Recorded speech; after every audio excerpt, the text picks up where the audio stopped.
And what was I supposed to do, Nick? Start recording. Start recording. Recording has begun. All right, guys. Well, welcome everybody. Thank you for joining us. I see we had a couple more people come in. We're up to 17. So there's a few people that are gonna sneak in later. We'll get them caught up if we can, if we need to. If you guys have any questions, please feel free to put them in the Q&A panel at the bottom of your screen. There's a couple options for you. One says Q&A, click on that. That'll bring up a panel. There's an open and an answered side. When you type in a question, it'll go in the open, and that tells us that somebody has a question. If you want to chat with each other, you can do that by opening up the chat option at the bottom. And you guys can chat directly to each other or to all the panelists. So that way everybody can communicate. So if you have a question or you just want to banter on, you can go ahead, because I can't hear you. So that'll be great, but I can see you. So we are going to go over several images today. And what I'm going to do is basically show some of my workflow techniques. I know there's been some questions that have come in for some specific techniques and things like that. Some of them I may or may not get to because I think there's other ways to do them. For example, luminosity masking is kind of a cool trick, but we need to get into more detail to do that, because it's also, depending on how you do it, it's very destructive to your image because it's all done post raw. And if we have chance, I can talk about that some more. So first of all, if you guys don't know me, my name is Troy Miller. I'm involved with IEPPV. Nick, where are you? Can you pop in? Oh, I pinned you. Hi, this is Nick. I'm Nick's Nick. That's Nick's voice. He is my co-host. He's also on the board. We've got a couple board members in our participant list today, so feel free to pop in there and ask questions. You may have heard the term. Let me get you over here. So one of the things that IEPPV is going to be doing is they're going to be teaming up with a company that we formed called F64 Live. And what this is going to be, it's going to be a big live event on August 11th this year. So if you guys want to find out more information on that, go to the website f64live.com and put your email address in there, and we'll keep you in the loop. This is going to be a big one-day event, lots of models, lots of fun, lots of education, a lot of community, as you can see there. Those are the kind of things that we're going to be doing. If you have more questions about it, you can email me directly, but we'll be pushing out some information here pretty soon. All right. So let me get Lightroom fired up here.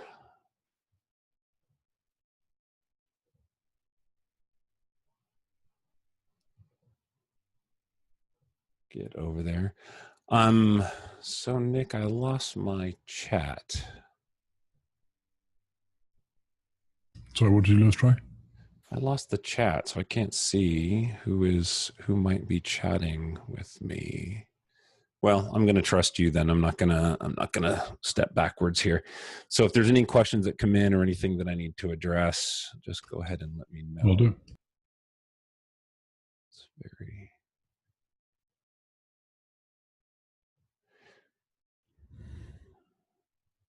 All right. Just before Troy starts, as a reminder, if you want to put a question to Troy specific to his presentation, could you put it into the Q&A? I'll be monitoring that, and then every so often I'll interrupt him and get him to address the questions. Let me see if I can move this to desktop 2. Oh, there we go.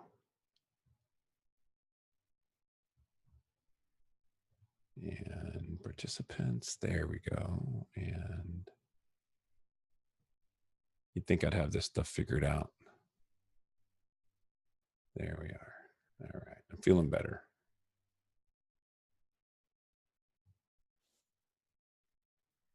Okay. So I'm going to walk you through these 9 images and talk about how I would edit them. We're going to jump back and forth into some different software. And I figured instead of just showing one linear type of software workflow through, say, Lightroom only, let's just talk about the image, how we might fix it, and what software is used to fix those things. Like any of the classes that we do, I always encourage questions, and I always encourage you to help influence the direction of the program, the webinar. I could sit here and talk all day, but it might not be the direction that you need or the information that you need. So it's important that you chime in and let me know, let Nick know, let us know what it is that is either challenging to you, maybe something that we went over too fast, or, you know, whatever, just to let me know. So this particular image was a wedding image that I shot, and I didn't like the lamp and I didn't like the bathroom sign, but there's two ways for me to fix this. The first thing that we're going to do, there we go. Lightroom, please pay attention. Let's just crop this bad boy up. There we go. Get it maybe somewhere in there where I'll lose that shadow. We want to straighten up verticals, use the level tool. Now, I do tend to go fast. So if you miss something, ask. Remember, it's always recorded, so we can always go back. So in Lightroom, and as in Capture One, let me make sure Capture One is off and up as well, because I'm going to pop into there.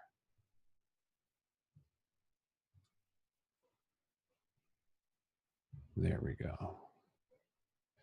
Okay, so we'll be back and forth between those. There's editing tools, and some of these editing tools will allow you to clone, which is like what we got right here. This guy is going to allow me to grab from here. So you control click, select that area. Boom, that's gone. That's nice to do that in the raw. So when you bring it into Photoshop later, you don't have the mess. You can do the same thing with the lamp over here. Make that a little bit bigger. I'll do a brush right over that. I'm just going to pick what it thinks is the best place, and I'm going to say no. I'm going to move you. That's where I think is the best place. Now, because it's a heel, if you notice it's set to heel, it makes this big cloudy mess right there. So if you set it to clone, oops, wrong one. Let me delete that one. Select it. Let me select this pin. There we go. Go to clone. And a little more feather. And then if you want, then you can do it again and do a heel. And I'm going to come in and just heel that part right there. Like so. And there you go. So you get a nice little clean spot that's been done within Lightroom. The advantage of that is now, if I want to tweak this image, we do contrast, and maybe I want to make it black and white. All those tweaks that I did, all those little cloning sets that I did, are going to come along with me. The same thing in the floor down here. You could do the same thing there. If you took that to Photoshop, you would have to do, I'll just use like my black and white preset. You would have to do all this stuff in Photoshop after the fact. So maybe crop it, get it kind of close. If I'm going to take it to Photoshop, I don't crop it too much. Now, once you get it to this point, you're like, okay, I got to go to Photoshop, which is Command E. So we're going to jump into Photoshop. All right, we're not going to crop. So we're just going to use the Band-Aid tool, select from where I want to clone, paint that bad boy out. Watch out for those patterns, okay? Those cloning tracks. Those cloning tracks are things like this pattern would be cloned there. That looks unnatural. This spot and that spot. Try to avoid that at all costs, especially if you're doing image competition. The judges will pick up on that big time. Same thing goes here. I'm going to draw from here. Take that out. Oop, I made a little mess. There you go. Some of you guys are already really good at this, but I'm just showing you how I would do it. Good. Now a cool trick down here. I know this isn't working on their face yet, but it's kind of the same techniques. Ooh, I'm all over the place.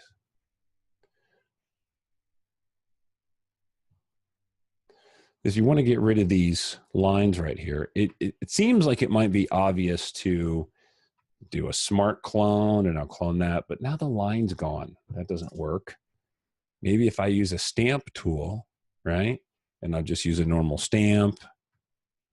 I'll paint in there. Well, now it's the same thing, right? Like now it's cloudy, it looks funky. That doesn't work.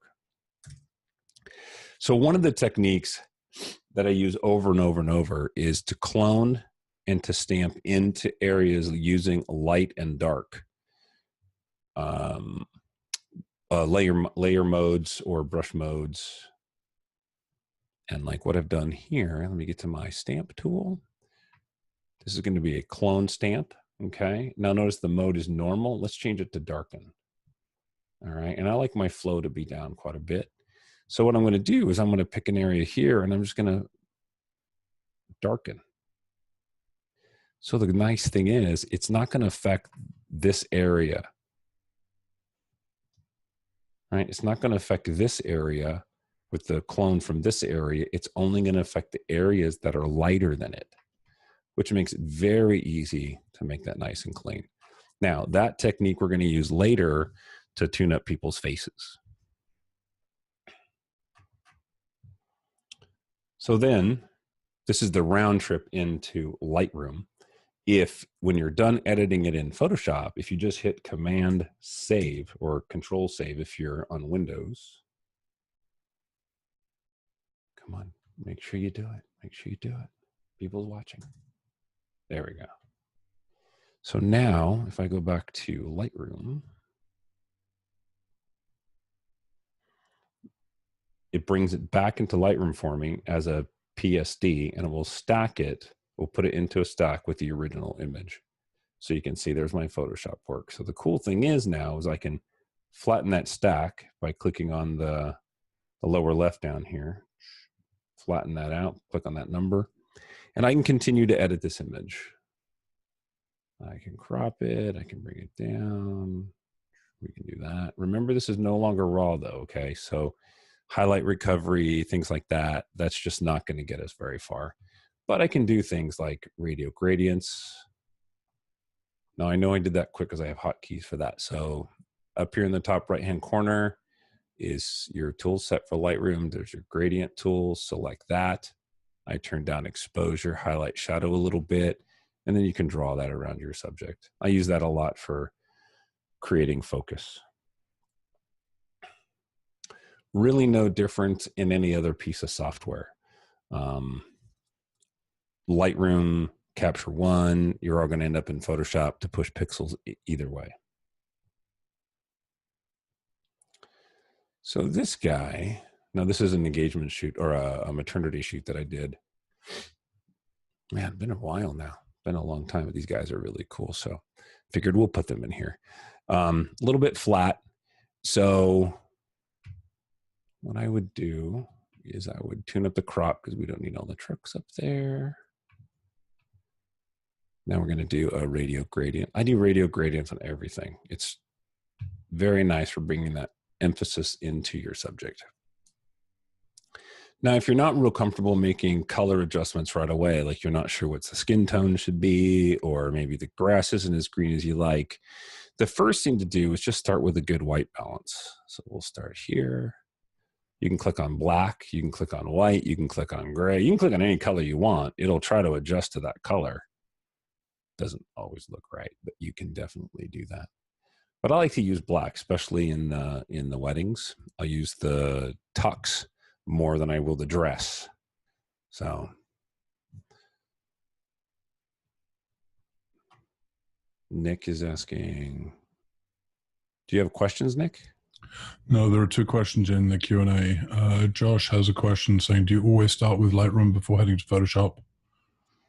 I do. So Lightroom is where you do, for me, I do the bulk of my editing, getting the images as dialed as far as I can possibly go.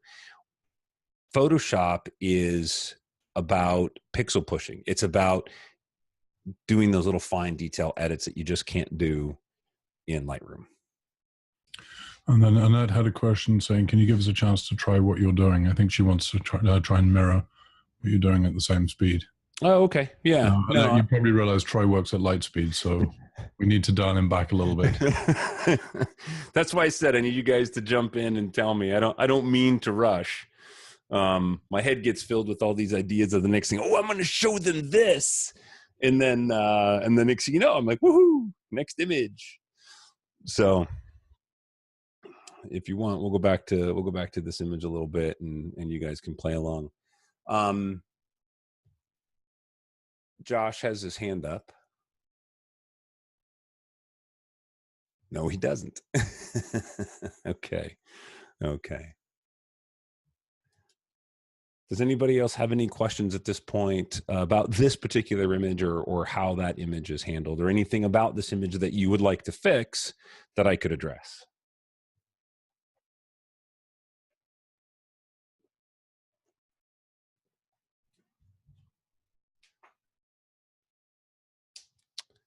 Such a quiet group. They're quiet in person and they're quiet on a webinar.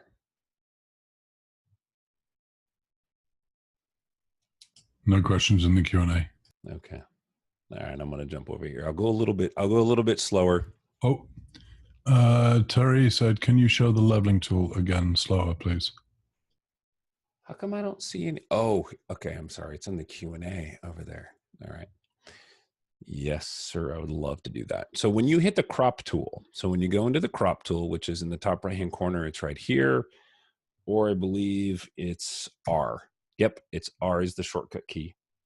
I get all my shortcuts mixed up because I use hotkeys all the time on my Shuttle Pro, so I don't actually remember what the numbers are, what the letters are. And then right here, you can see where my pointer is, top right-hand corner, is the angle tool. Looks like a little level. So however you draw that line, or break the computer. Oh, Lightroom crashed. Sweet.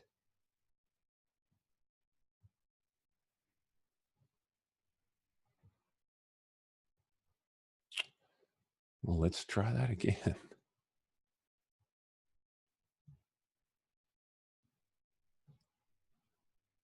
Welcome to live webinars.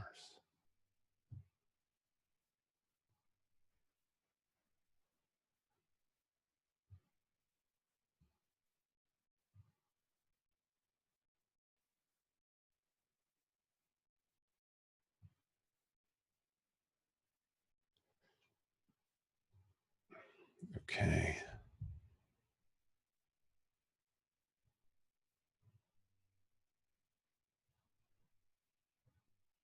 Okay.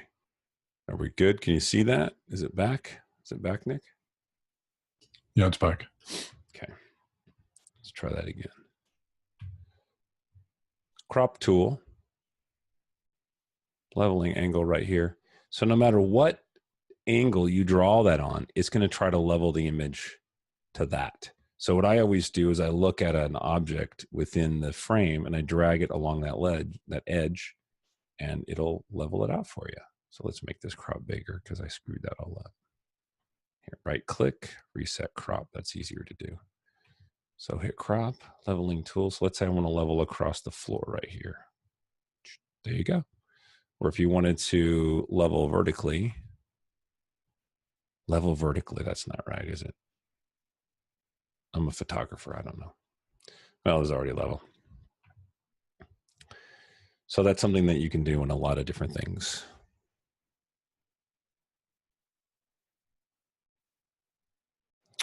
And that's asking, yes, on the radial gradient. When you do a radial gradient, let me jump into that right there.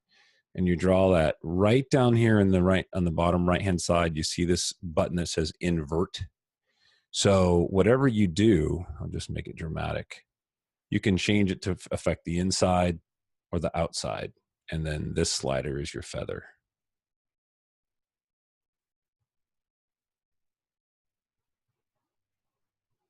I have a preset that I made called outer burn. So if you set up a settings, you can click right here and then you can save your current preset.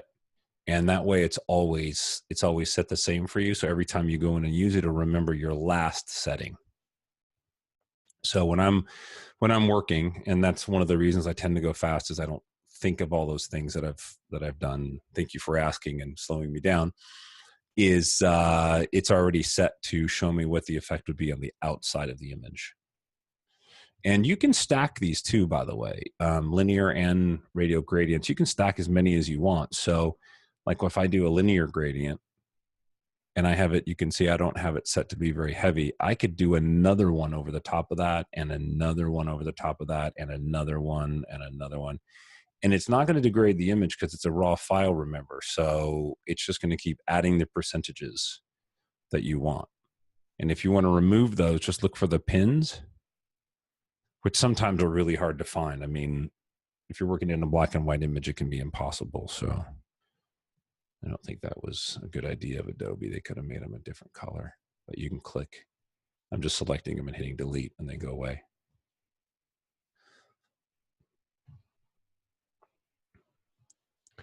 Do I use the brush tool on the gradient? That was in the chat. You can use on the gradient. So let's say here, I'll make it real dramatic. You can actually use the not this brush tool. Okay, you can use this brush tool right here in the top right hand corner, right next to new edit, and use the brush. And then what you can do is you can either add to the gradient, or you can click erase, or better yet, let me go back one more time. So if you do the brush, I don't like it when you select erase because there's no way to undo it. Here, let me go back. Okay, so you have your linear gradient. I'm going to delete that. It's kind of just a funky way that it works. So if I wanted to add to this, I'll hit brush. See the plus sign? So maybe I want to add a little bit more burn here. That's a little heavy, but okay. Let's say I want to erase something. If you hold down the option, or I don't know what it is on PC, notice how my tool turns to the minus side. That means the tools over here are for erasing, which I can go in and as long as I hold that down, and let me turn the flow up, I can erase. I can even erase where the gradient was. I'm still holding down on what is the option key for me.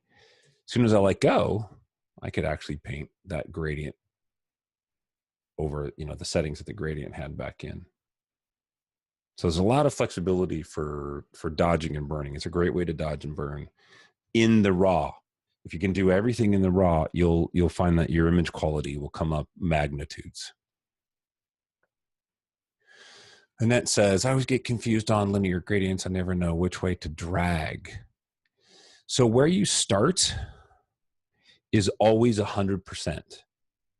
So watch. So if I see my pointer right here at the top, I'm going to click and drag down. So wherever I start, that first line, see that first line up there? That's always 100%. And then the bottom line, the end line, wherever I drag to, is 0%. So the gradient is 100% to 0. So if we do that again, let me make it even more dramatic. If I click here and I'm going to drag to my left, my right, it will be 100% black. See, and as I drag out, I have 0% to my left, which is the end. And once you've done that, you can also grab the center bar and you can rotate it around. Make all kinds of goofy looks.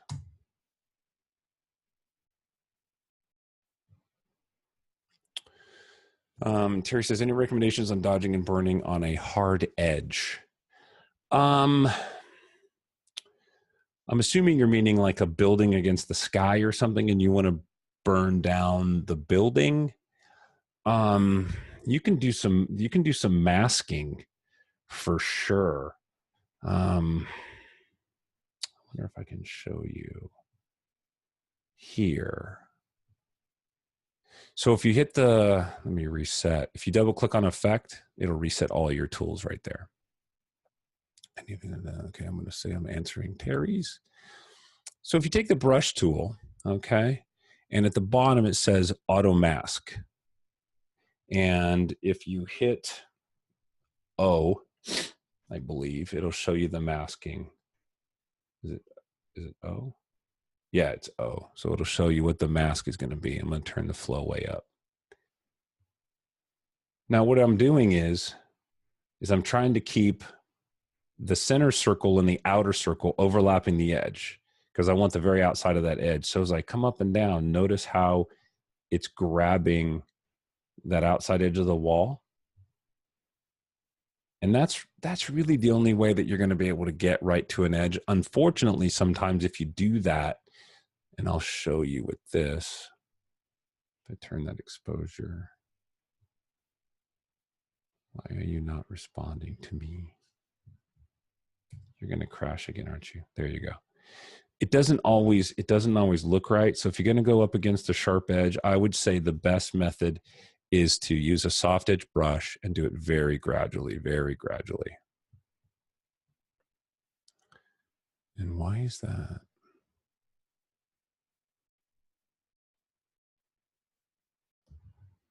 Can I reset you? Okay, let me jump back over here. Can you adjust where the middle line of the linear gradient is proportional? No.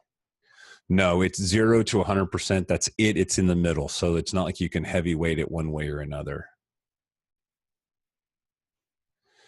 And then Rebecca asks, do you do much sharpening and noise reduction? I do a lot of noise reduction in a lot of the stuff that I do, and sharpening can be really cool too. So I'll show you that on this image.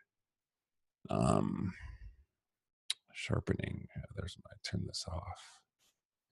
Okay, detail. Here we go. So for sharpening, sharpening has some really cool tools built in. I'm not a big fan of sharpening. I photograph people all the time, and they don't like to be over sharpened. But this should be a good example of what we can do if we sharpen. So if you sharpen an area, let's see if I can go 2 to 1. I need something that's going to show some noise in the background. Let's turn that up. Let's sharpen that. None of my images have noise. Maybe me's noisy. Certainly scruffy, so.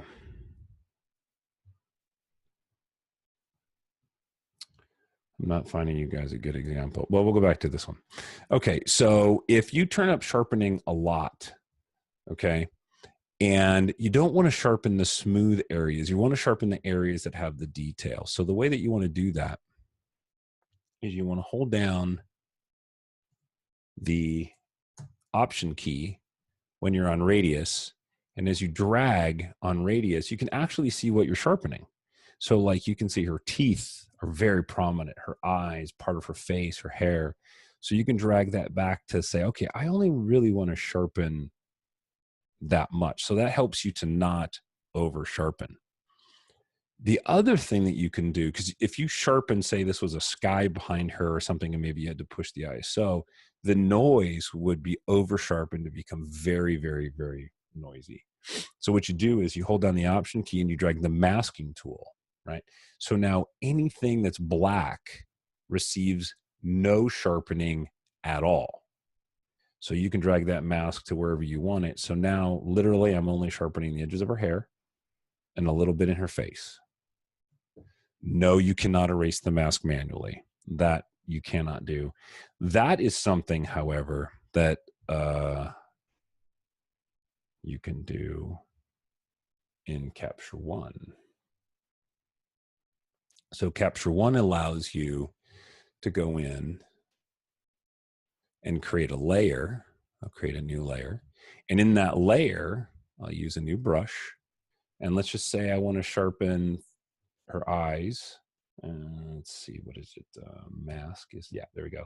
I want to sharpen around her eyes, and I want to sharpen her mouth and just a little bit of her hair, maybe just in these areas or something. Okay.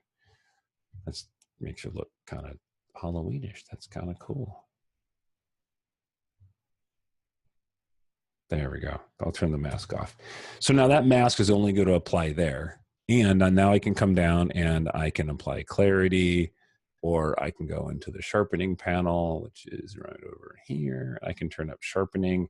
and it's only going to apply in those areas. And if I wanted to, let's see, can we zoom into her face a little bit more? There we go. So if it's over sharpened around the outside edges, that's not to worry with Capture One, because what I'll do is I'll go back into that mask and I'll select an erase tool. And if you don't have these tools, or you don't have this software, it doesn't matter. It's just to give you an idea of what's out there. I'm a software junkie, so every raw editor I have. And so, maybe you need to see those, maybe you don't, but don't feel like you have to have them. But I feel like software class, right? You got to know what's out there. There we go. So maybe I want to sharpen her eyebrows, turn the mask off. So obviously it's heavy. I did that on purpose, but here we'll go back, and just to not be weirdos, I can turn it down. There you go.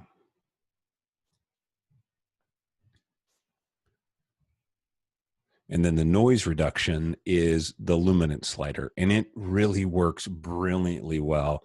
It basically works on smooth noise. So like in the sky, I normally turn on my luminance, and I normally leave it right about R or 20. I said R because I know right where it's at. But about 20, I usually leave it on. And it's really wonderful for the face. Can really smooth out those details in the face. Here, this one, I think we can get a little bit closer. Maybe not. Maybe my computer's just, there we go. Watch what the luminance does here. Like for her face. And you can, no, you can't. Thank you, Adobe. You cannot brush in luminance. So it's universal. Capture One, you can do it. And the Luminar, and I think Luminar for sure. On one, I think you can, and exposure you can. So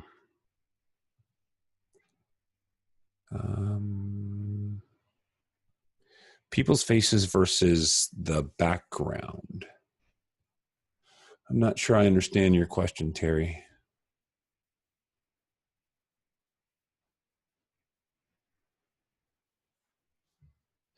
So Kim, you're asking if I use Lightroom or On One for my basic editing. I use Lightroom for my weddings.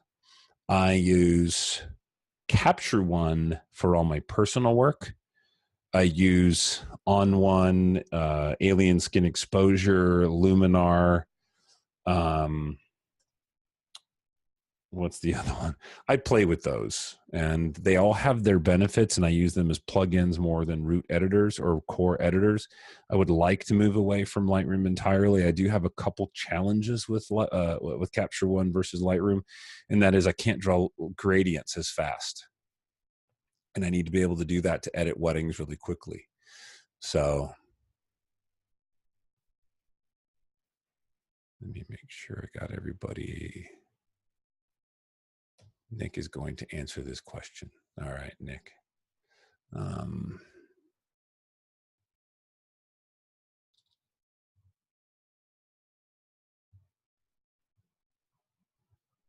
Yeah, Nick is, yeah. The local adjustments in Lightroom are limited. So think of Lightroom as, prepping your images 90% of the way, and then the rest of them, you may have to take them to another application, which would be Photoshop, which this is exactly how I work daily. I don't spend a whole lot of time trying to get crazy and over push software, because that just takes time, but it's nice to know how it works and to get it to where you want it to be. So for example, in this case, the first thing I'm going to do is I'm going to get the blacks where I want. Now notice, this looks flat, doesn't have a lot of contrast. If I slide contrast, look what it does. The skin pumps up, gets really bright. The blacks go down. Yeah, there's definitely contrast, but that's not what I want. I adjust my exposure so the skin looks good, and then I bring the blacks down. And for me, I created contrast. That's great. But I don't need to bring the highlights up. So right there, my image is pretty good. I already brought in a gradient. I did, yeah. Yeah, there's the mask. So now let's take this into Photoshop, which is a Command E. So this is a good round trip. So on a, let's see if it's doing it. I have no idea if it's working. There it goes.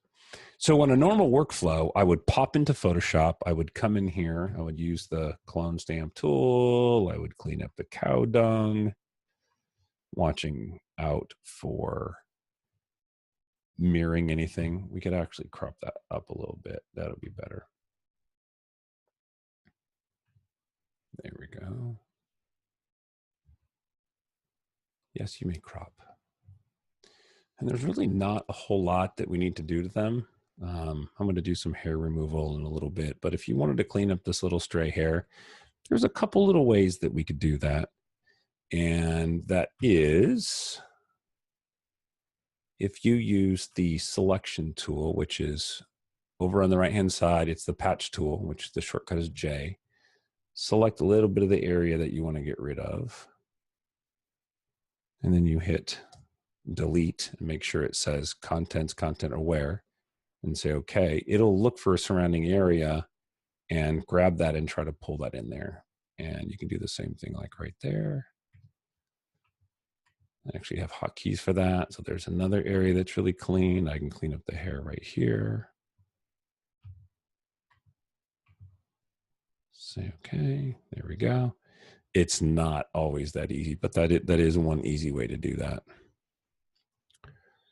So let me see, do I have...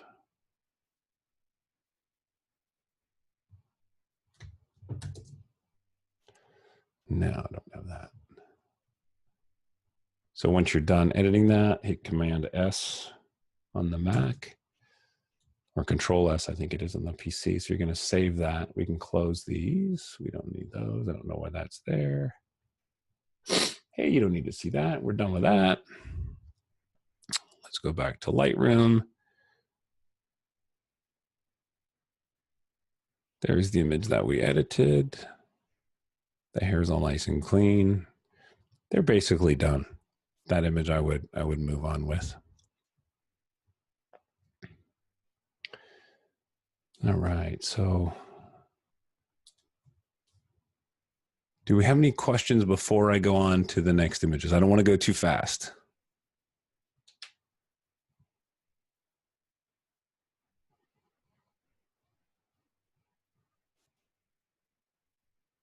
Recording, good for me. Okay, I'm gonna keep rolling here. Good. Let's bring a little crop in there. It's my buddy Ned.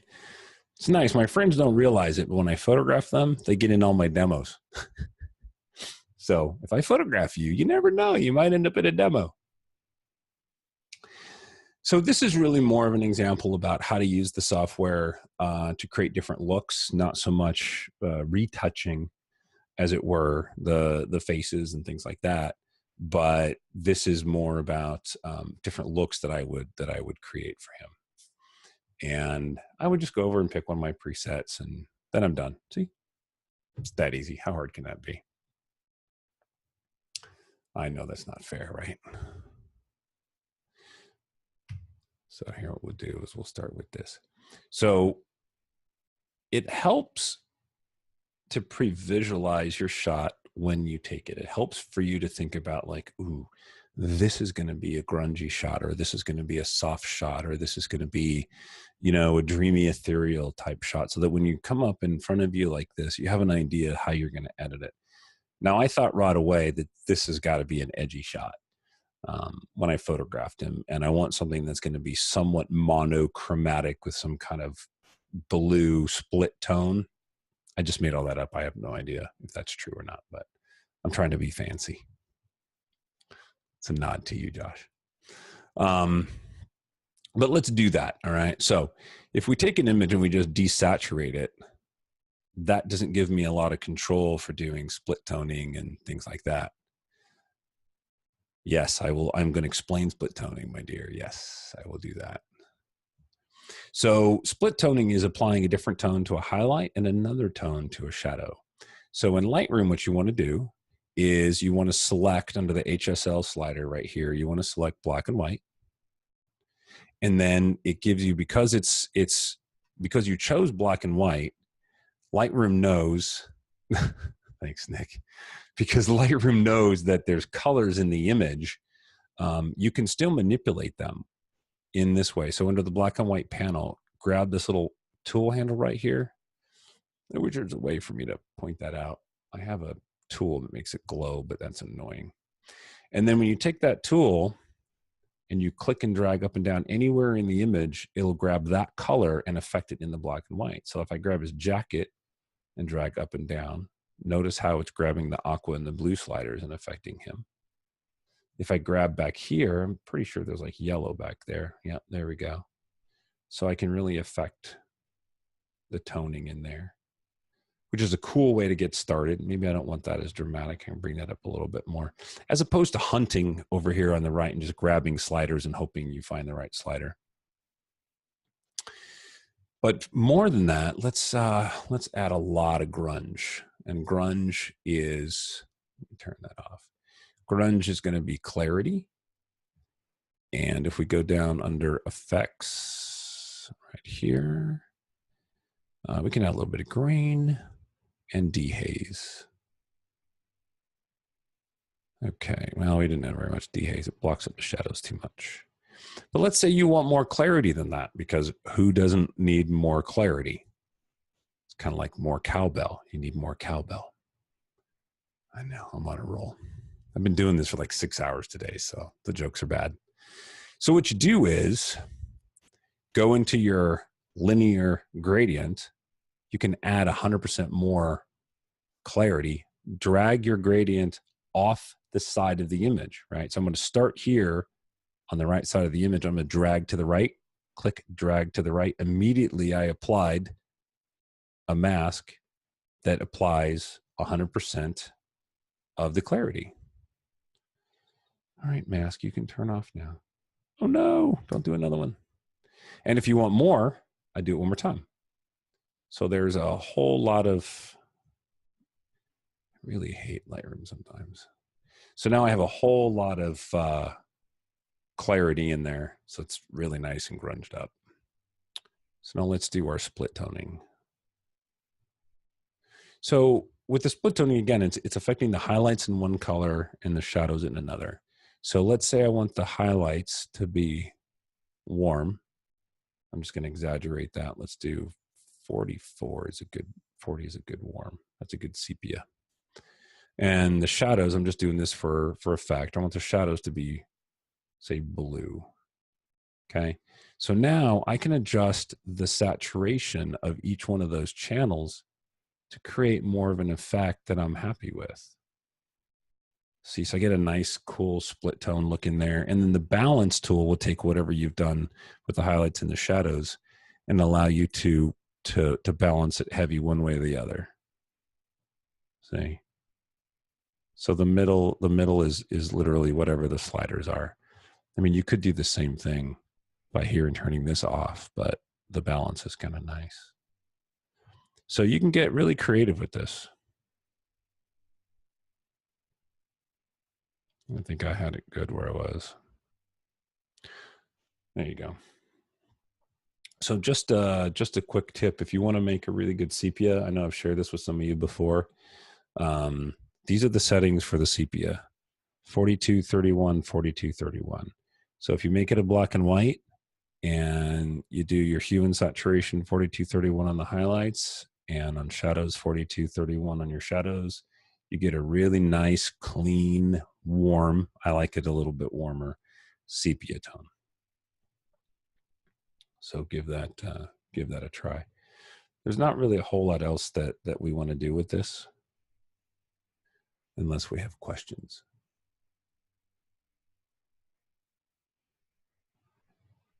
Okay, so what you're doing, Annette, you said it just keeps zooming in and out because you're not on the tool. You're doing, well, mine's not doing it. I have it set up to do that. On the HSL slider, under black and white, see this little button right here? in the top left corner of the black and white panel. It's right there. See how little handles start popping up? You have to have that tool turned on. And then notice my pointer looks different. I'm putting it over his jacket on the right-hand side. Notice I've got a little wheel with 2 arrows up and down. You got to make sure you have that tool selected. Click, keep it clicked, keep holding down, and then drag up and down. And then it will affect it.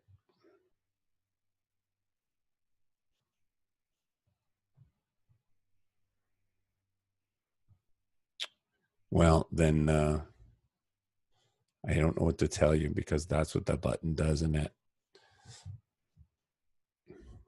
You know, if you're just clicking and then, no, it should stay. That tool should stay. Make sure it's selected.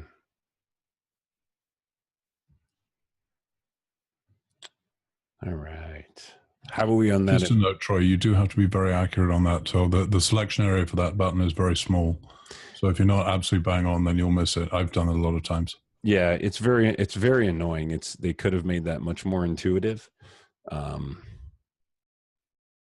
But that's the challenge of it. But it is a cool tool when you use it. There's other palettes that use that, but we're not going to do those. All right, here we go. We're going to jump into this gal right here.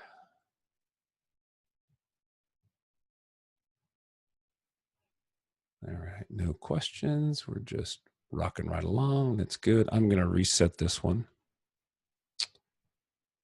All right, so this is a very classic portrait. This is one of the reasons that I picked this, because you tend to run into these type of shots. For me, I run into them a lot when I'm doing engagement sessions or wedding sessions and things like that, is I want to make sure that I can get the face looking really nice.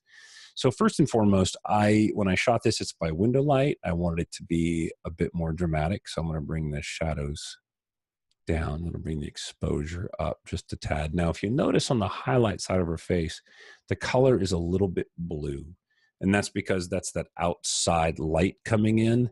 What we can do to correct that is if we use our split toning method, we grab our highlights, and I'm gonna roll this up to about 40 on the highlights. And what I'm going to do is I'm going to give a little bit of color in the highlights. Now, if I go too far, see what her right side, our left side of her face can be too much, but a little bit, look at that. We'll get rid of that blue right away. See that? And that gives her a much more natural, much more beautiful skin tone right there, which anytime we can smooth out the skin tone, the better. So Nick is asking, Nick, why are you asking questions in the chat? That makes it hard for me to see. Because I can't ask them in the Q&A. Oh, you can't? Apparently not, no. Oh, you're a co-host. I thought you could do that. Oh, you know what? I can't ask questions in there either. Allow attendees to ask questions anonymously. Okay. So skin softening. There's 2 ways to do skin softening, and my personal preference, but I'm going to caution you, please leave skin texture. It looks bright. So one, you can do it overall, or you can just grab clarity, and I like to pull clarity down slightly. Let me get a little bit closer. You can see what it's going to do. I'm not a big fan of heavy beauty retouching, so you're just not going to see that kind of retouching for me. I don't do it, so I can't really show you. But you can pull that down a little bit, and that really does help soften some of those kind of things. Or you can use the paintbrush tool, the mask tool, and there is a clarity slider in there, so you can actually brush this in heavy, for example, anywhere that you think that you want to do it. Oh, come on, turn that off. So you could use that selectively and brush it in where you want. It does, notice it reduces the pore size there. Now, when you do that, it does reduce contrast a little bit. So in this case, I would maybe pump the contrast a tiny bit or bring up the brightness. What is it? Maybe the exposure works a little better. Yeah, you got to be careful. That's why I don't usually do that. A lot of that beauty retouching, I think, can oftentimes be better done in Photoshop. But you can do a lot of dodging, and burning in Lightroom. And let me get to that here in just a minute. So I want to create more of a dramatic effect. So now that we fixed that sort of that blue tone on the side of her face there, let me add a little bit more. I like that. So then if I want, I can adjust the temperature up here, which is global. So now everything kind of can come up or go down together. Okay, like right there, that's really good.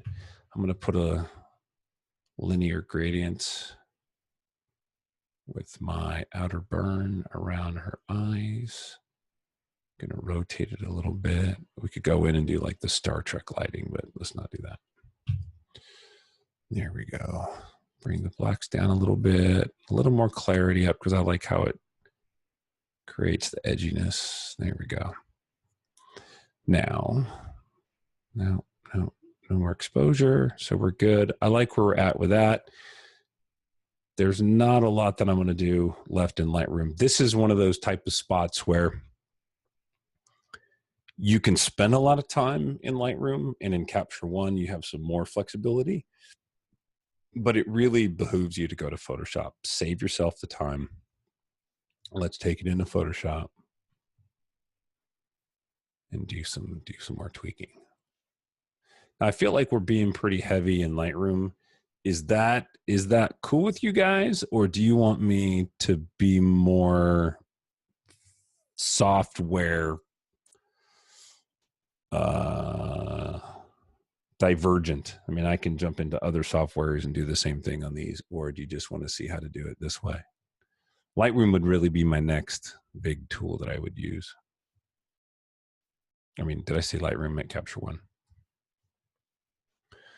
I can't see the chat panel, Nick, so if you need to, you can just chat with me. All right. So we request saying 50-50 Lightroom and Photoshop. Lightroom is good. Okay. Okay. All right. Lightroom's good. All right. I want to make sure I'm feeding you guys. I want to make sure that I'm not just diverging because I feel like it. I want to make sure I'm giving you guys what you need. So the crowds are being fed. The crowds are being fed. Perfect. I love that. I love that. Okay. So when it comes to retouching, there's a lot of ways to do something. And what I would suggest is think about what you're doing before you start masking or cloning. Think about what exactly that it is that you want to do.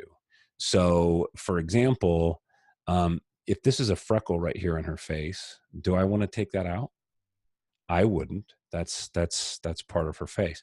But do I want to remove these little tiny blemishes? I do, but see the rest of these pores in here? I don't want to remove those because that, to me, that's natural, that's beautiful skin. So let's focus only on those little areas. So I would use the Band-Aid tool. And if you click and hold, you have a couple options. You have a spot healing brush, which chooses the location for you on its own. But I prefer to pick my location. So we're going to do a healing brush, which obviously the shortcut is K for me. I did not know that. May not be the same for you because I've changed everything. So I'm going to, come on, behave. Something is not working on my side. Okay, here we go. Command click, fix that spot. Command click, fix that spot. Command click, fix that spot. And notice how far in I'm zoomed, because if we're working this far back, okay, and I make a tool this big, and I go like this, and I go like this, and I go like this, what we've done is we created clone tracks. This area, they look too similar. See if I undo it. See here. To me, it doesn't flow. The skin has a gradient to it, a luminosity to it. And so it's better you go in really, really tight. So I'm going to go in, just do a little bit of, oops, let me get the right tool there. There we go. Now, these little spots right here. Now you might be inclined to go in and let's just start cloning them. Like that, you can do that. But notice it's going to create this softness. That doesn't really work. So you got to be clever. You got to be really sleuthy about it. Is that a word? Is that a word, Nick? Sleuthy? I don't know if I can use that word. So what I'm going to do is I'm going to use a stamp tool, and then I'm going to use darken. I've already made a preset, but up here in the top left under mode, you can choose darken. I like my opacity at 100%. I'd like to turn my flow way down. So we'll turn my flow, let's turn it down to maybe 5%, 6%. And what I'm going to do is, because if you notice those points are lighter than the surrounding area, so what I'm going to do is I'm just going to brush over that, and I'm going to darken those. Now it's not affecting the darker texture, it's affecting the lighter texture. I'm going to blend this in a little bit right there. Now look, see, that's really nice and natural.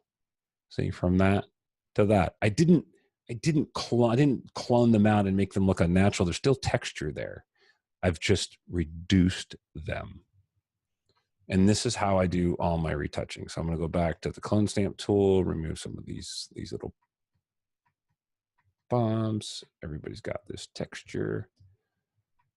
Same thing up here. I'm going to remove some of these. I'm just doing a clone stamp, just grabbing them real quick, making sure I'm grabbing from an area that's appropriate near it. That's not going to make some weird clone lines. Now this little line on her forehead, I could just click and follow that, making sure I'm not creating any chicken tracks, basically just clone tracks that look like I copied it from somewhere else. I could fix that little eyebrow, eyelash right there, a little white spot, whatever that is, this little guy. My eyes are all over this thing, so I just kind of bounce around. A little battle scar. Now, when you do things like this, you notice that there's a line that runs across the area that I want to fix. Don't start cloning from here and then do this. It doesn't look natural. That line continues. So line it up so that, here, I'm going to go here. So there's another line in there and it continues because our eyes like to make those connections.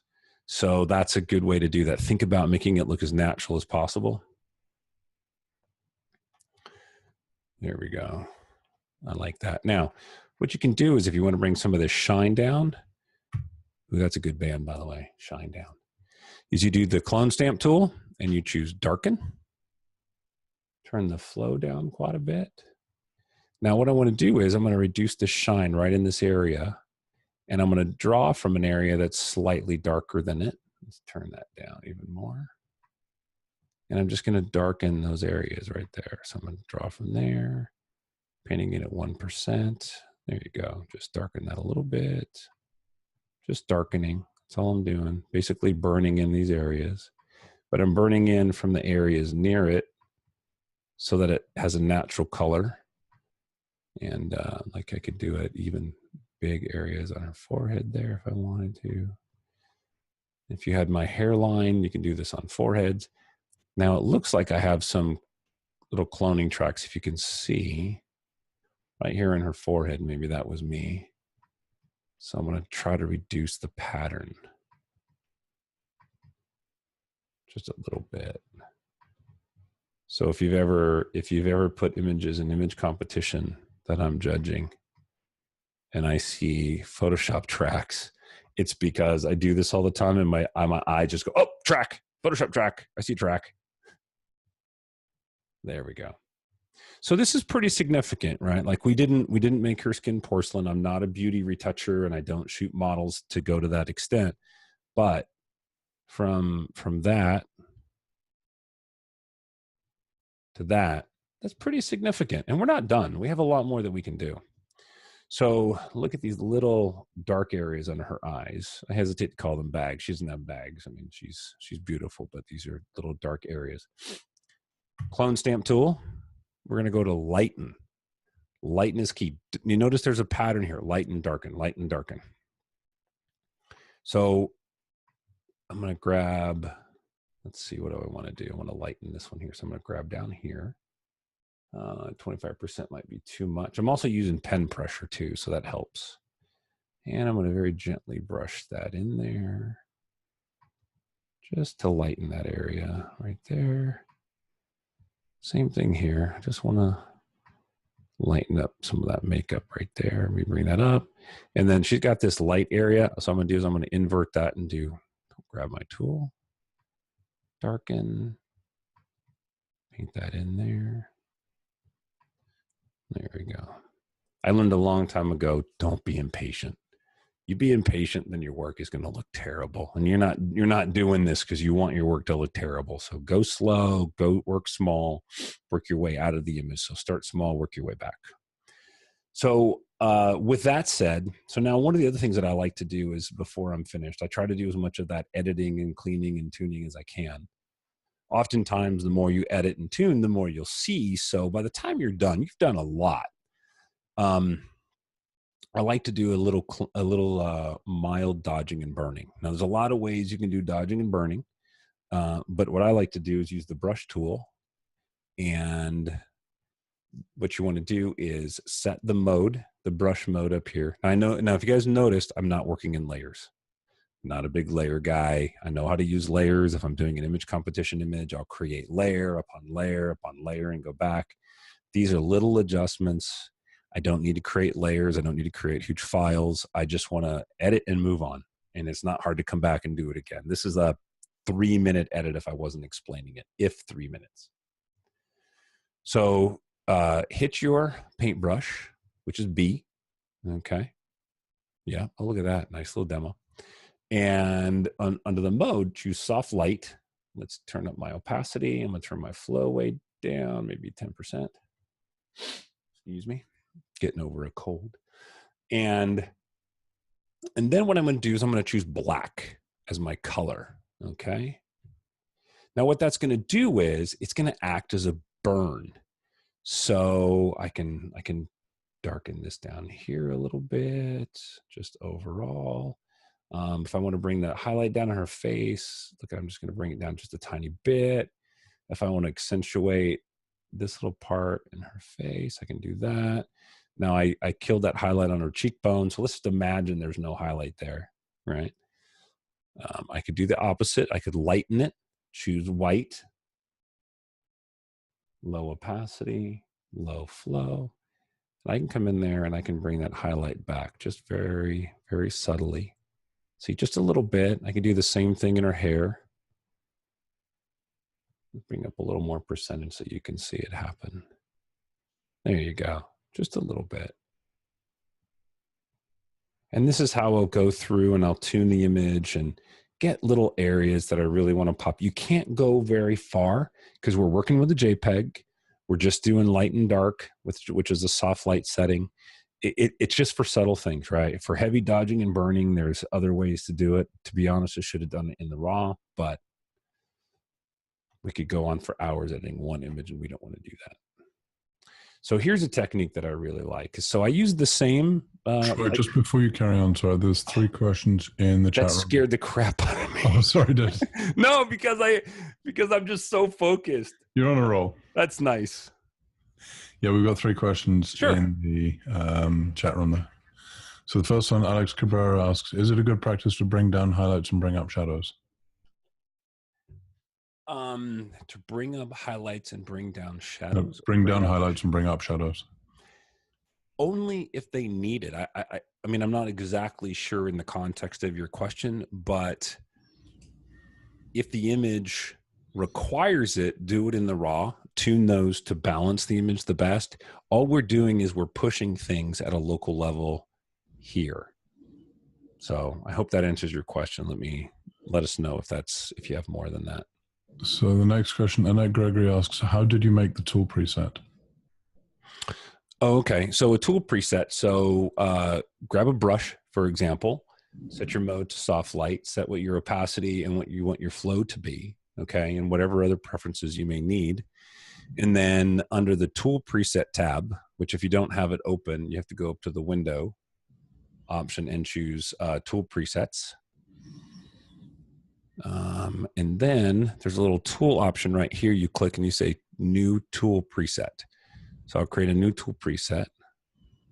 Oh, please don't change it. Would you like to create a brush preset instead? No. Okay, there we go.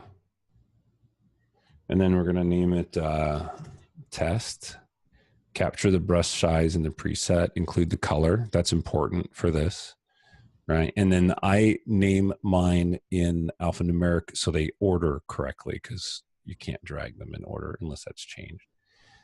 And then that's how you make a new preset. Thank you. And then Annette also asks, what are the pros and cons of using a brush on soft light for dodge and burn versus using curves? Curves is really quite powerful, and we're talking about doing multiple layers, and I'll just show what that looks like. So for example, if you go in here, I'll just drag that out of there. So create a curve. All right, so let's say I want to highlight. Let's say I want to dodge in, let's say I want to dodge the shadows, right? So I'm going to pull the shadows up like so, keep that down. Something like that. Yeah, maybe something like that. That's a bit extreme, okay? Now that's a layer mask, right? So because I didn't do my cool shortcut, we are going to fill that layer mask with black. So now it's blocked. So now I'm going to go to my brush, hit D. So here's a quick key combination. If you hit B, takes you to brush. D for default, it changes your colors down here to the default colors. And then X switches those colors back and forth. So whenever I'm going to do the brush, I always hit B, D, and then X, depending if I want white or black. So now this would basically be dodging. Is I have a curve with a layer mask that's blocking all the light, so you can't see anything through, and I'm going to use white to reveal. You can't be on soft light for using that. You have to be on normal, and we'll turn the flow up just so it shows a lot. And there you go. That's my curve coming through. I'm not a big fan of those steps because they're more complicated, and I'm not into complicated. To be honest with you, a much easier way, if you want to go beyond the dodging and burning technique that I'm using, that I think is superior to any other method, is to go into filter and go to camera raw and do it in here. Let me resize this so you can get a bigger image. Now this is the camera raw setting you're probably familiar with if you work in Bridge, if you work in Lightroom. The settings are very similar. They're not laid out the same. However, when you're working in the camera raw filter, it's very conscious of the tonality, the color, skin tone, all those kind of things. So I can grab the brush tool, reset the sliders. You can actually, I think it's reset local corrections. Yeah, there we go. I don't work in here very much. So now let's say I want to bring up the shadows. I can bring up the shadows and the blacks a tad bit, and I can brush them. Hang on, there we go. I can brush them in there and they'll start to come up. It's running a little slow. Come on, don't crash, don't crash. I did a big area, I shouldn't have done a big area. The nice thing about doing this is if you, well, now we're going to get complicated, but if you created your image as a smart object, you could create this as a smart layer and then you could infinitely change it. It looks like it's going to be very unhappy with me.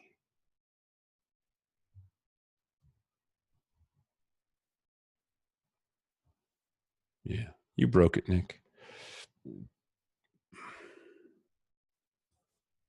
Wasn't me. It's always when you're demoing. Yeah.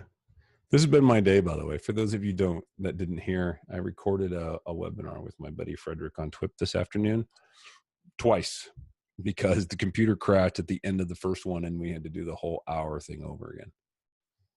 So there's going to be a new session on TWIP called Watch Me Work that I did. All right, man. Who asked that question?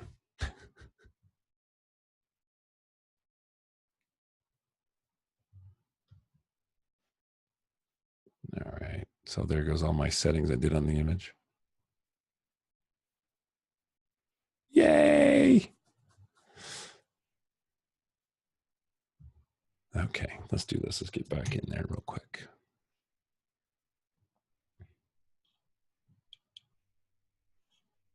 That's also a good lesson to learn, that if you're working on an image that's a big deal to you, then save it as you go. I always do. If I'm working on something big, oh wow, it saved it.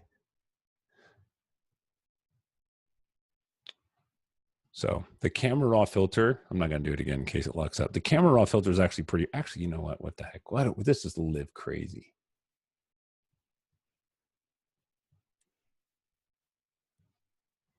There we go. There we go. All right. So what I'm going to do is I'm going to show you a cool eye technique. I am not a fan of whitening the eyes, the whitening, the whites of the eyes. That to me looks so unnatural. I'm not even going to do it.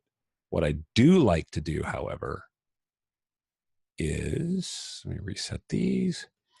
All right, bring up the exposure ever so slightly, and right in the bottom of the iris. Don't you crash on me. There we go. Just a little bit. Do it on both sides about the same.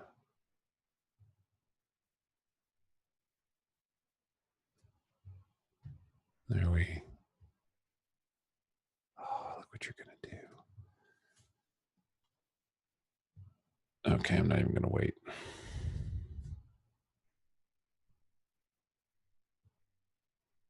Stupid.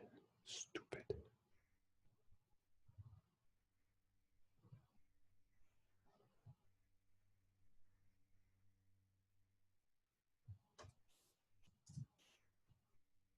It does work most of the time. Probably not when you're doing a webinar, though.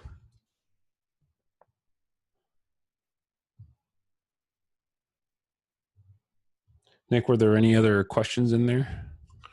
None from anyone else. I did put one in saying, do you normally jump from Lightroom to Photoshop using JPEG, or is that just for speed today? No, I do. I usually take a raw, I'll jump into Photoshop, and then I save it back into Lightroom as a PSD. So got it. This one's a raw file, right? Yeah, this is a raw file. So I'm not going to go into camera raw, but you guys get the idea. But you can do the same thing using your brush, D for default, X for white. Make sure you're in soft light. I'm going to turn up the opacity, turn down the flow, boom, boom, boom. And what I'm going to do is I'm just going to bring up the highlights in the bottom of her eye, which don't go too far because she'll look like those people on Star Trek in the first episode of Star Trek. Eyes are glowing and they're evil. But look at her eyes. Let me get those over there. So look at those eyes. There versus there. Maybe I went a little too heavy, but you get the idea, right? Boom, boom, boom. Very nice. So I'll add those little subtleties to eyes all the time. It just makes them look more awake. And the nice thing is if you just don't do it as much, the client will never know. You don't want them to feel like you've over edited them, because then they feel like, well, they're not good enough. All right. So of course it depends on your subjects. I mean, if you're shooting models, they may want you to do that. Let me close that. Let's go back. Wait, this one, did we do Rachel? No, we did all that retouching stuff on there. Let's go to this handsome guy. Yeah, this is what happens when your daughter photographs you and cross lights your face when you have pock marks and all kinds of stuff. But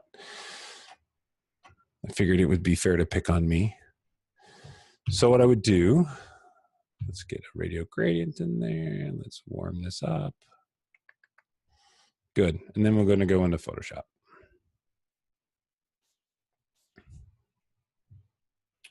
Do you export all your final images from Lightroom? Any problems with sharpness? So Rebecca, when I export from Lightroom, I do not sharpen outside of Lightroom. I do a little bit of sharpening in Lightroom on occasion. I rarely sharpen, and I'm very, very happy with where it's at. I tend to feel that if I over sharpen when I print, it doesn't look natural in the print.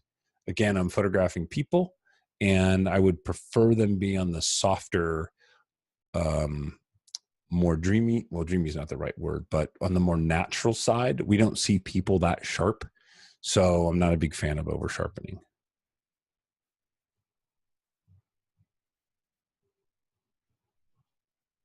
So let me take us into Photoshop.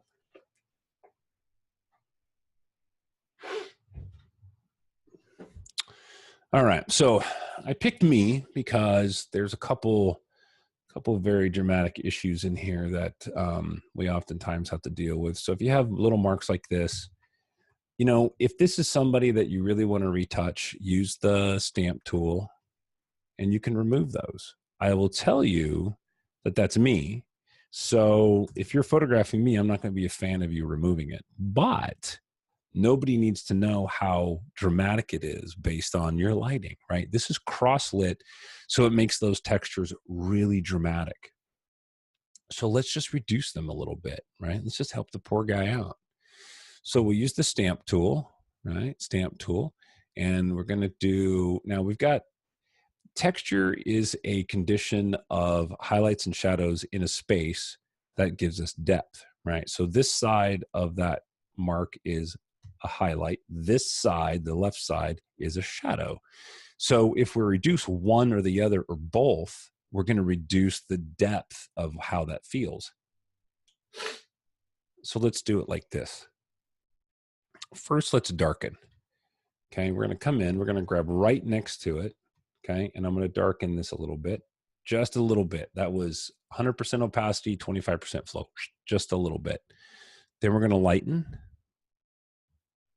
Opposite side, just a tad, and just a tad. Now, it's still there. It's acceptable. If you had lit me with softer light, that's what it might look like. So before, after. Looks very natural. It's still there. It hasn't disappeared. You can do that same technique anywhere. I'm going to lighten here. Do darken, darken. Maybe darken a little bit in there. You don't always have to do lighten, darken. You sometimes can just do lighten. So like, you know, we might lighten, oops. Lighten here. Lighten here. Lighten there, lighten there. Lighten there. Little things like that. You can just crank through. Bags under the eyes, that is something that we deal with all the time, especially at weddings, natural light. I don't have big, beautiful soft boxes, so sometimes I do with the sky, but for the most part, I don't. So we use the light and darken stamp tool. I wish there were more tools I could show you that you would go, ooh, but these are the tools. This is the magic of Photoshop. They're very simple tools. So I'm going to lighten, very low opacity, very low flow. Click right down here, very gently brush into there. That's it. This highlight on my nose, I'm going to do the opposite. We're going to do darken, grab next to it, very gently brush into there. Just like that. Highlight's not gone. It's just reduced. Brush default X for white. Can add a little bit of space in there. I know you guys are all putting like horns on my head and all kinds of stuff right now. I can see that happening. Now, here's an interesting thing that we have to deal with sometimes is this is one of the reasons I picked this image is this red mark on my neck right here. I'm sure I was wrestling a alligator or something that day, and that's why that's there. So we want to change the color. Now you might have a tendency to want to clone that in, but we're not going to do that. What we're going to do is we're going to grab our brush tool, which is B. We're going to change our mode to color. Okay. And then opacity high. Let's bring our flow up to maybe 10 or 20%, something like that. And then what we're going to do is we're going to select near that area. Okay. Like this color right here, right next to it. And then make the brush big. And I'm just going to brush over it to change the color. See, now I'll go back and forth. Red. No red. Super simple. That's something that you can do anywhere on the face. if somebody's blotchy, they've got, you know, rosy skin, or their cheeks, or maybe you've got groomsmen that have been drinking too much. That's something that you can dramatically affect. You could also pick a color. I am not good at doing makeup, so I cannot do this well. But let's say that you want to add a little bit of red. You know what? Instead of doing it to me, yeah, why not? So you can just, yay. I know. All right, so let's go back here. That's how you can add some color. All right, let's go back. How are we doing on questions, Nick? No questions at the moment. You sent me an image? Yeah, on Slack.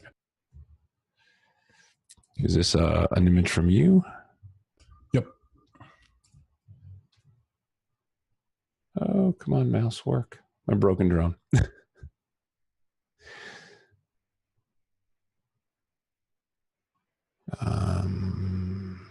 Let me download that. Yeah, for idle conversation. I flew my drone up into a tree. Not intentionally. Tree reached out and grabbed it on purpose, I'm pretty sure. And couldn't get said drone out of tree for an hour. Threw water bottles at it for an hour. How many pieces came down?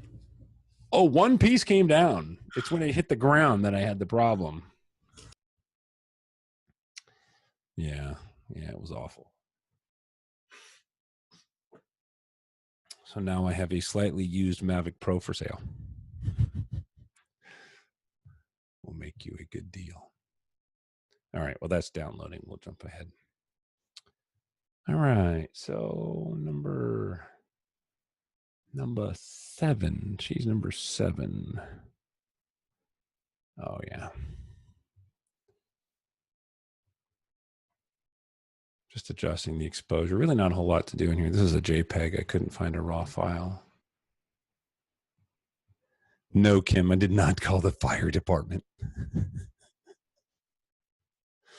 I didn't feel worthy of their service to come out and save my drone. I thought I could throw water bottles at it and then catch it as it came flying down from like 80 feet in the air. It didn't work. Edit with Lightroom adjustments. Yes. So if you make any edits in Lightroom to a JPEG and you say that you want to edit it in Lightroom, it's going to ask you, do you want to do it with the Lightroom adjustments applied? And it's important that you say yes, because if you don't, then anything you did in Lightroom will not carry over. All right, so this is basic routine. I mean, you guys, if you can look at the face, you can think, what are we going to do? Same exact thing. Just clone stamp tool, clean up some of these little areas. Try not to do too many. Little freckles are okay. That one, we can get rid of that. That one. Maybe some of these little bits down there along the chin line. We'll get rid of some of those. Little tiny ones in there. Little tiny spots there and there. Notice I made the tool really small. Okay. And then I'm going to go to my stamp tool. I'm going to go to darken. Take that down a little bit right there. I can bring her cheek down just a tad if I need to. I use a darken, grab from her cheek right there to bring her cheek down. Cheek to cheek, cheekbone. I don't know. There's got to be a term for that. I don't know. Sometimes when you zoom out, you can see things better than when you zoom in because you see the overall image. So what I'm going to do is I'm going to fix this dark under her eyes. Stamp tool. Okay.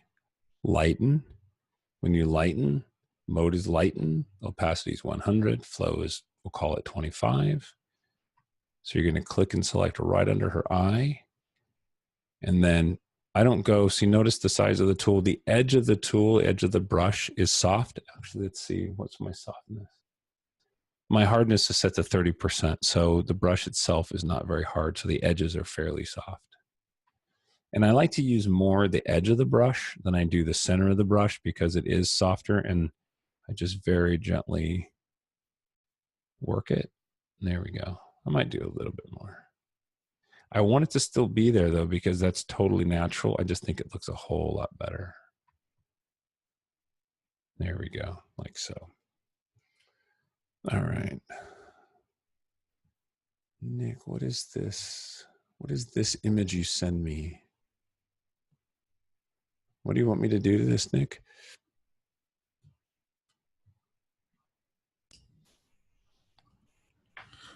Look on the right hand, under the right hand shoulder. Okay. Okay, I'll bring it over here in a minute, and then Okay. We'll go through a couple of those. Oh no. Okay, sorry for everybody. Made you just sick. There we go. All right, so let's talk about hair. No, I hate doing hair. There's a couple ways. There's a couple ways to do hair, and not all one way works all the time. So you gotta figure it out. Oh, here's a good one. See this part right here? I often fix those, and I use my brush. Oops, brush default, and I use a darken. This is my burn, so I'm gonna use darken, which is basically your brush, soft light, low flow, pick black, and just burn it down a little bit. That's all you got to do. Looks completely natural now, except it's not standing out. Watch, if we go back. That's all. Little things make the biggest difference. All right, so let's talk about hair. There's a couple ways to do this. You can use, if we go up to the patch tool, which is J, you can draw around the hair. You cannot, I say you cannot, who knows, but you can't really drag a huge section like this and then hit delete, content aware fill. It almost never works. See, it fills it in weird. It's better to do small pieces. So if you want to try that, sometimes it works. Like I'll do like one hair, and notice I'm not drawing too much into her scalp or into the top of her head, just a little bit, so that the selection knows like, hey, we don't want to use that. Hit delete. Say okay. See, it still didn't work. Perfect. See, it doesn't always work. The other thing to do is clone stamp tool. This is how I work. I can't tell you, oh, this is what you do every time. This is how I work. I got to find the right tool. Clone stamp tool. Now that's not doing work. Like you can see my brush marks out here, right? Because I tried to do lighten. Nope, that's not working either. Let's do the healing brush. Normal. Try to select near the source. Paint right on the hair if possible. Ooh, that's actually working pretty good. This technique can get you pretty close. Now the problem is if you get too close or your brush is too big, what it will do is it'll flare. See that? You get that little flare right there. There's two ways to deal with that. One, not use that tool. Or up at the top where it says diffuse, turn the diffuse down to 1. Select again, make your tool smaller, come in and paint. Now that still doesn't look natural, right? Because it still tried to, flare out or blend in that area. This is just time consuming. This is just one of those things where you just have to work one individual hair at a time. What I like to do is a combination of both. I'll use the clone stamp tool like I have selected now. I'll come in, I'll get the majority of the hair out of there. One thing you got to watch, I'll go all the way back. One thing you have to watch is there's going to be some natural flyaways in almost anybody's hair, okay? So if you're going to come in and try to be considerate of not making it look like a helmet, right? Like it's perfect. And in doing that, when you're cloning in those areas, don't just go across like this and just, you know, make a big mess out of it, which I'm doing now. Because you can't fix it. It's got to be slow. Let me back up one more. It's got to be slow and intentional. One annoying hair at a time. And then if you have a hair that crosses a hair, like you got this big one right here, you got to think about how many get rid of that one now, right? Like, where does it terminate? It terminates like down here. So, so I'm going to have to clean it to there. And this one I got to clean to there because it intersects that hair. So then you can get rid of it. Maybe take that one out right there. Maybe bring that down. See this little hair that goes across there. I'll take that one out. It still doesn't feel totally natural, but I'm getting closer to what I want. I'm trying to clean that up. These are the worst. Just so see, that doesn't look natural. I mean, if you zoom out, you can be like, that's looks bad, and she'll hate it. So what you do to get past this now is use your lighten tool, because the hair is darker than the background. Select nearby and just start blending some of those hairs in of a more natural appearance. So like blend a little bit in between, blend over the top of them, get rid of some more, and you're getting more natural. You can see in this area right here, there's no texture, and that's because we use the stamp tool. The stamp tool does that. It doesn't bring in texture if you have a smooth edge. So I may have to go back to my Band-Aid tool, bring in some more texture, and keep working it. You can do that. Takes a long time. Try a couple of questions for you. Annette said, would you get rid of the hair by her right eye, our left, or would you leave it? I would get rid of that. Yeah, I would definitely get rid of that. And I can do that in a quick, I was going to say, I can get rid of that real quick, but no, look at it, it's like a whole bunch. So if this was a bride, I wouldn't do this unless she ordered the photo. If she ordered it like 3.5 by 5 and put it in the album, she wouldn't see most of that. Right? Like I might go in and tune up a few. If it's going to be 8 by 10, she's going to definitely see it. I'm going to spend a lot of time on it. If you're going to do it in the image competition, you better remove every single one. And then Kim said, do you have a standard workflow, i.e. skin first, then eyes, then hair, or just as you see it? I edit them just as I see them.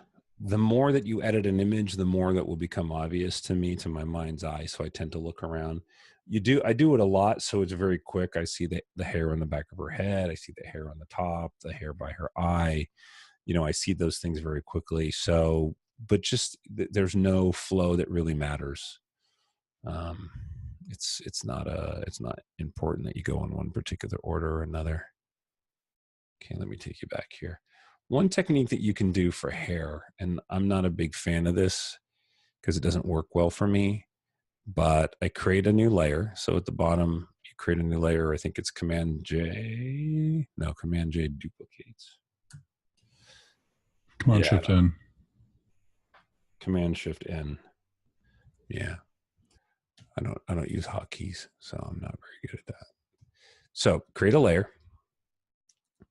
We're going to use the stamp tool and make sure that the sample is current and below and normal.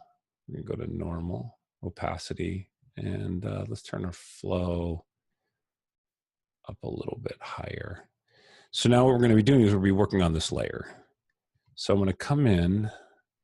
Now here's the challenge, and here's why this stuff is so difficult, and you really got to take your time, and Photoshop skills are mastered over lifetimes. Is from the left side of the frame to the right side of the frame, you have this continuous gradient. So it's very hard to choose from any one place to just clone in. If that was a flat lit gray concrete wall, I could clone from anywhere. But this has continuous tone. That's where the challenge comes in. But I'm going to choose here. And what I'm going to do is I'm just going to, see, I'm not doing very good. I'm going to be a bad demoer in this one. I can just tell. So come in, just very judiciously remove that.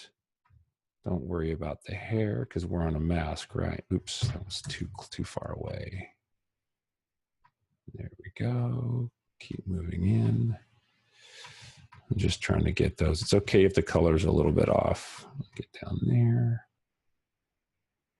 Okay, now I'm going to use my clone stamp tool, which sometimes works. Yeah, there we go.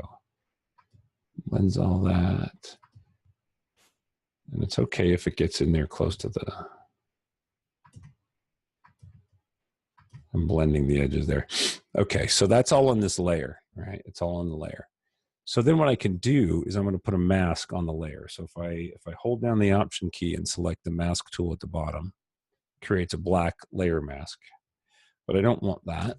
I want a regular layer mask. That's what I want. So now anything that I paint black in there will reveal more hair. So what I'm going to do is go to my brush tool, default, X, make sure I'm a normal light. And then I'm going to bring back, why are you not working? Oh, is it normal mode? Oh, I know why my flow is really low. There we go. Okay, that was my problem. I had my flow set too low. So black is going to reveal it. Think of black as like a hole, and I can come back in and very gingerly just kind of brush in that area. And now I've got what might look like more of a natural set of flyaways up there than having like that cone head. Like again, flyaway hairs are awful. They're one of the worst.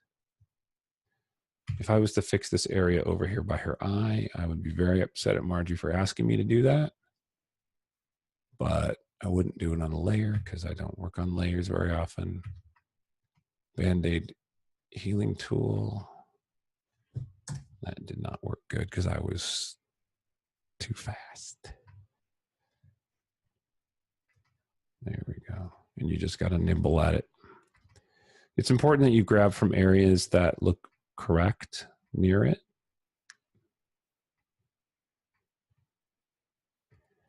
And just tune up little bits as you go. And sometimes I'll jump around, I'll jump over here, work my way in. Now this area right here by her eye, this is one of those areas where it might have a tendency to flare. So I do want this up a little bit. But I got to be careful because if I get too close, it didn't do it. Just keep working it. Watch out for repeating patterns. There you go. Grabbing from the same areas.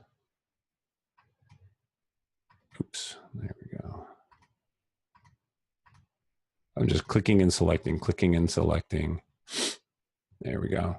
So now in the eyelashes, or the eyebrows rather, that can get kind of tricky because I got to be careful not to make them look unnatural. So where the hair kind of comes through, choose right next to it, make sure everything lines up, and then remove it. Choose right next to it, make sure the hair lines up, and then remove it. Your eye will find all those irregular lines immediately, so you got to be careful. And this one I may use a stamp tool and lighten because I don't want to clone it. And I'll just gently work that out of there. Oh, you know what? I'm on a layer because I'm stupid. So you can do it on a layer. I did it on a layer and didn't even know. So here's a cool shortcut somebody you guys probably already know. Troy, just before you step on, one question there. Do you ever zoom to beyond 100% in order to really get down, get everything sort of nailed in? I'm at 400% on this image. Okay. Yeah, I zoom in as close as I need to get the details so that I can select cleanly. So yeah, sometimes you do have to zoom in. Now, when you're working on a layer, stamp tool works pretty good. The stamp healing brush doesn't always work really good. It can create these really weird watermark. I don't know if I can make it do it. No, of course not. Of course it's not going to do it. Troy, your battery died. On my camera? On the camera, yes. Yeah, well, it does that. You don't need to see me. Sometimes you get these weird watermark effects over here, and it's not doing it. So I don't always like cloning on a layer. But let's say you have a couple layers and you want to work on a completely flattened layer of all the layers below that. It's Command Option Shift E. So that's Command Option Shift E. And it makes a single layer of all the layers below that, which is nice because then you can keep working on that layer. And then if you want to mask something out or create a transparent layer out of it, you can. Trying to be vague, so I'm not getting into too much detail, but if you guys want, we can. So there you go. That might be a good tune-up for her. You can even fix that eyebrow by bringing this area and a darken. Let's do 100%, 100%. Bring a little bit of these eyelashes right there. There you go. Bring that in there. That fixes that a little bit. So, give you some idea. Command S, I saved it.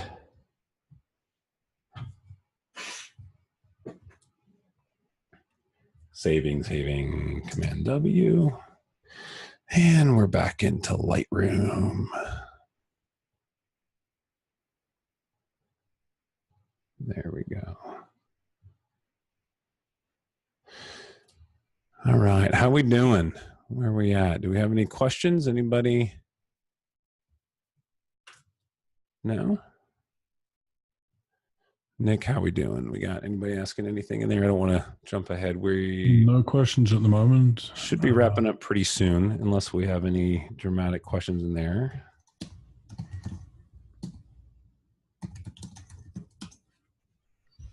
Did my armpit image make it?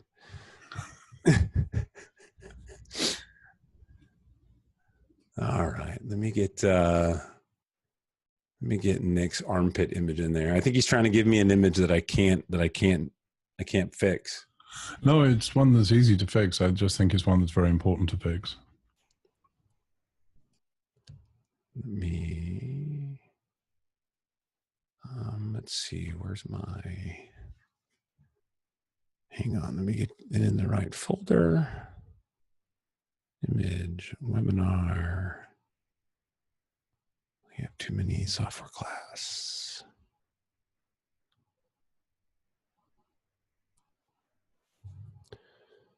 Okay, so we'll put this image in there. Okay. Library. Synchronize that. So basically, we looked at several images with almost the same technique as we moved through them. There are literally millions of ways to do the same things to the same images, but those are some of the most common adjustments that you're ever going to do. All right, let's get in here. Let's warm the girls up a little bit. Bring the blacks down a tad. All right. So what is it you want me to fix, Nick? That right there? Yep. It's just very unflattering. And these can be challenging because it's easy to make them look wrong. So thanks, Nick, for putting that one. Command E.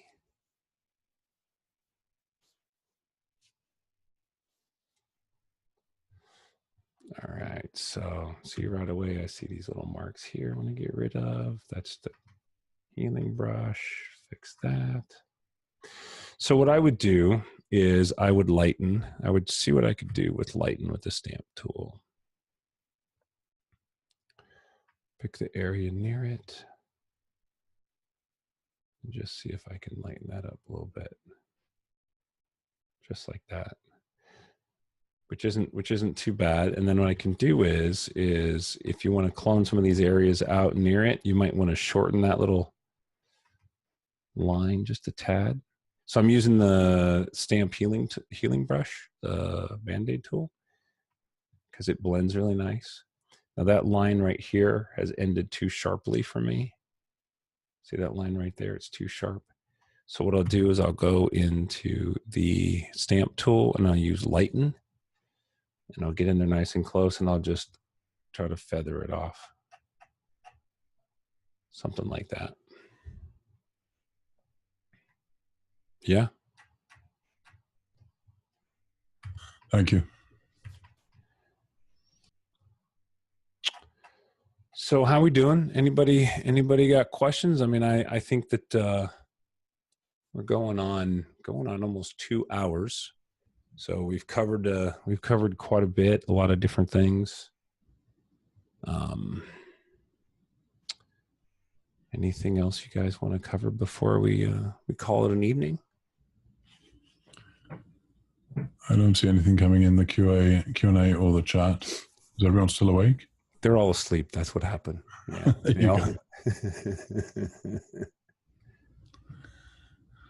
Thank you, Rebecca.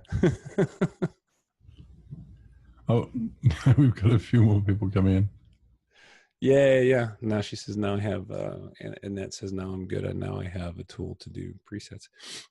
So what I'm going to be doing is the next session, I'll let you guys know what we're going to talk about, and then I'll issue some more images with those.